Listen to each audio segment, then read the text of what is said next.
Mesdames, Messieurs, bonjour. Bienvenue à votre capsule d'information économique. Voici le taux du jour.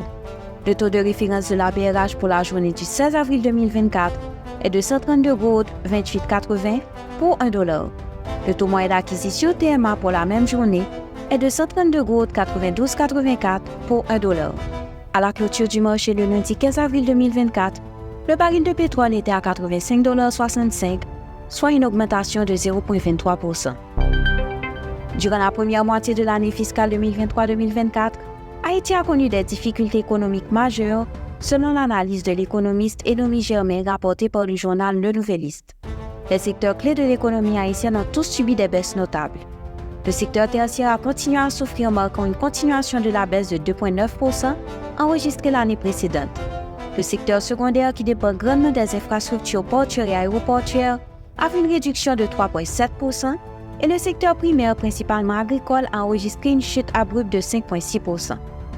Lors de la dernière émission Investir, Kessner Farrell souligne la nécessité de réajuster la gestion financière, en particulier concernant la dette publique, qui s'élève à 40 milliards d'euros pour l'année fiscale 2023-2024.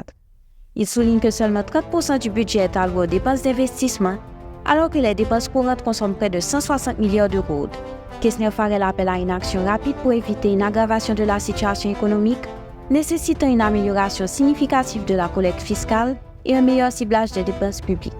Les grandes banques de Wall Street ont connu une journée difficile vendredi passé, alors que JP Morgan et Wells Fargo ont signalé des revenus nets d'intérêt inférieurs aux attentes, avec JP Morgan subissant son premier déclin trimestriel en près de 3 ans, entraînant sa plus forte chute boursière depuis 2020.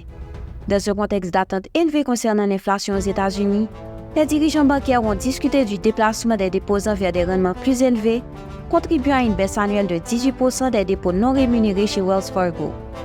Fin de la rubrique Profininfo. Merci de votre écoute. À demain.